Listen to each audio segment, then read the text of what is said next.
Hello बच्चों, this is three dimension classes. Noun का हमारा ये तीसरा पार्ट है।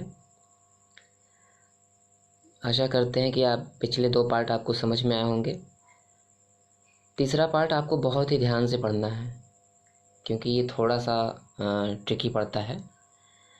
केसेस, इसमें हम नाउन केस पढ़ेंगे, जिसमें नाउन केस में पांच टाइप्स हैं। Nominative case, objective case, possessive case, noun in opposition and vocative case.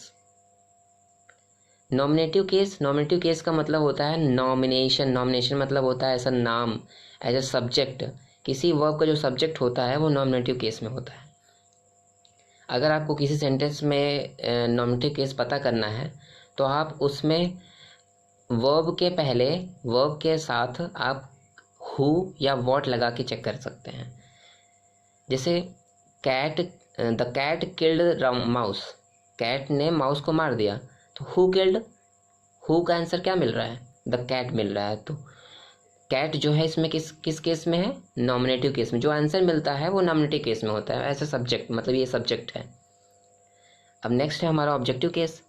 Objective case जो होता है वो वर्ब का ऑब्जेक्ट होता है। वर्ब के पहले हम अगर इसको फाइंड करना है हमको, तो हमको whom या what लगाना पड़ेगा। जैसे the field was ploughed, what is ploughed, what was ploughed, what was ploughed, the field was ploughed. What का आंसर क्या मिला हमको? द फील्ड मिला। तो फील्ड कैसा है यहाँ पे? नॉमिनेटिव, वो ऑब्जेक्टिव केस में है। अभी अगर हम यहाँ पे हु लगाएं, हु वॉज प्लॉड, नहीं। वॉट वॉज प्लॉड, हाँ ये है। और चूंकि ये इसका वॉइस चेंज है, इस वजह से ये पहले लगा हुआ है, ये पैसिव वॉइस में है।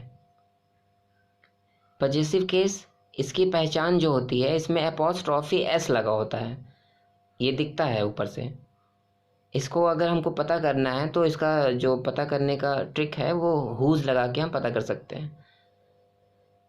इसमें पोजीशन दिखाते हैं, ओरिजिन दिखाते हैं एंड काइंड दिखाते हैं।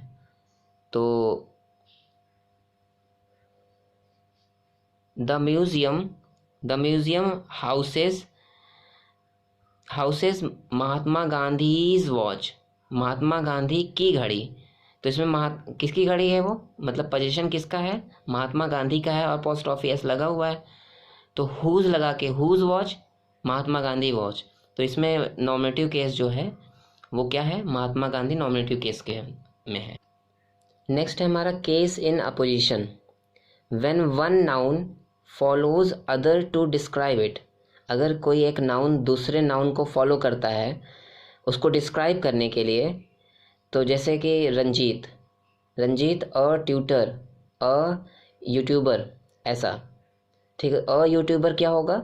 एक, मतलब वो फॉलो कर रहा है, मेरे नाम को फॉलो कर रहा है। तो वो क्या है, नाम जो ट्यूटर है या जो यूट्यूबर है वो केस इन अपोजिशन है, वो नाउन इन अपोजिशन है। जैसे I am going to Stephens Hawkings the scientist country. तो यहाँ पे स्टीफन हॉकिंस को कौन सी उनकी उपाधि, कौन सा ऐसा टाइटल वो फॉलो कर रहा है? साइंटिस्ट। तो साइंटिस्ट क्या हुआ? ये नाउन इन अपोजिशन है, केस इन अपोजिशन है, इसको नाउन इन अपोजिशन भी बोलते हैं।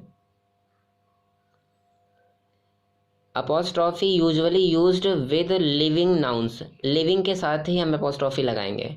ठीक है, अगर नॉन लिविंग थिंग है तो उसके साथ अपोस्ट्रॉफी, जैसे कार्ड्स, व्हील, ऐसा थोड़ी ना होता है। तो अपोस्ट्रॉफी ऐसा किसी नॉन लिविंग के साथ नहीं लगता है। राम्स बुक, हाँ ये ठीक है। If non living things personified, अब फिर से वही वही बात आ गई। अगर किसी चीज़ को पर्सोनिफाइड कर देंगे तो वो एज अ पर्सन वर्क कर देगी, भले ही वो नॉन लिविंग है। तो यहाँ पे फॉर्च्यून्स फेवरेट, यहाँ पे फॉर्च्यून को, सौभाग्य को, एज अ पर्सन यूज किया गया है। नेक्स्ट है वोकेटिव केस। वोकेटिव केस जो होता है, किसी नाउन को अगर हमको एड्रेस करना है उसके नाम से, तो हमको वो वोकेटिव केस में कहा जाता है। तो मोना विच केस इज सुटेन, कौन सा केस ये है, कौन सा केस चलने वाला है? तो मोना जो है इसमें क्या है? वोकेटिव केस में। अब आता है हमारा noun phrase, very important.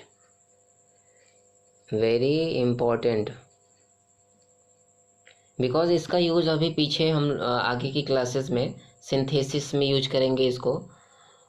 Synthesis दो सेंटेंसेस कनेक्ट करने में यूज़ होता है ये सब।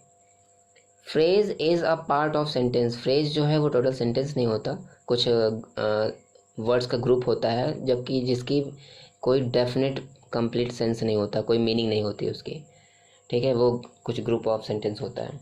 Nouns has two places in sentence.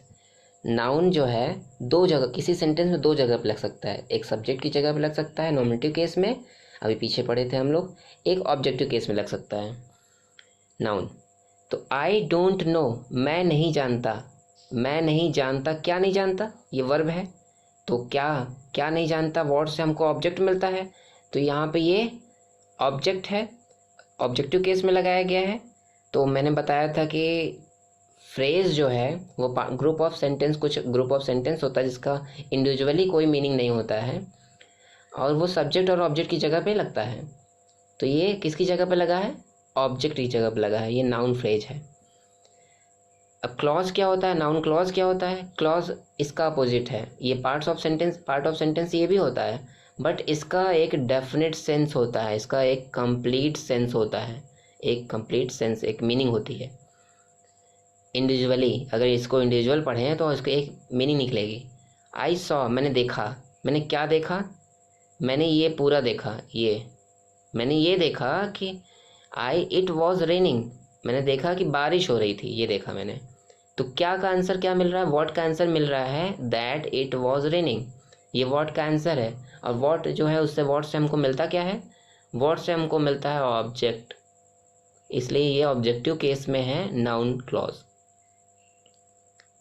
I hope, मुझे आशा है, that I shall join the navy, तो मुझे क्या आशा है, वॉट का आंसर मिलेगा, ये पूरा का पूरा सेंटेंस जिसकी एक डेफिनेट एक मीनिंग है, एक कंप्लीट सेंस है अगर इसको इंडिविजुअल पढ़ते हैं तो, that I shall join the navy. तो यहाँ पे ये क्या है, एक क्लॉज है। और क्लॉज की पहचान ये भी होती है, क्लॉज की पहचान ये होती है कि इसमें कोई ना कोई कंजंक्शन जुड़ा होता है, और कंजंक्शन से स्टार्ट होने वाला सेंटेंस ही क्लॉज होता है। तो इस तरह से बच्चों हमारा नाउन चैप्टर जो है तीसरा पार्ट भी ख़त्म होता है, और तीसरे पार्ट के साथ साथ नाउन पूरा ख़त्म होता है। नाउन के बाद हम लोग नेक्स्ट पढ़ेंगे प्रॉपर नाउन, वो प्रोनाउन पढ़ेंगे। क्या पढ़ेंगे, प्रोनाउन। इसको हम लोग नेक्स्ट क्लास में पढ़ेंगे। Thank you. अगर पसंद आए तो लाइक एंड सब्सक्राइब कीजिएगा, और वीडियो को आप लोग पूरा देखिएगा। वीडियो जब तक आप पूरा नहीं देखेंगे तो आपको थोड़ा बोरिंग लगेगा। जैसे जैसे आप वीडियो देखते हैं, अंदर जाते हैं, तो आपको कुछ इंटरेस्टिंग चीज़ें भी देखने को मिलेंगी। Thank you.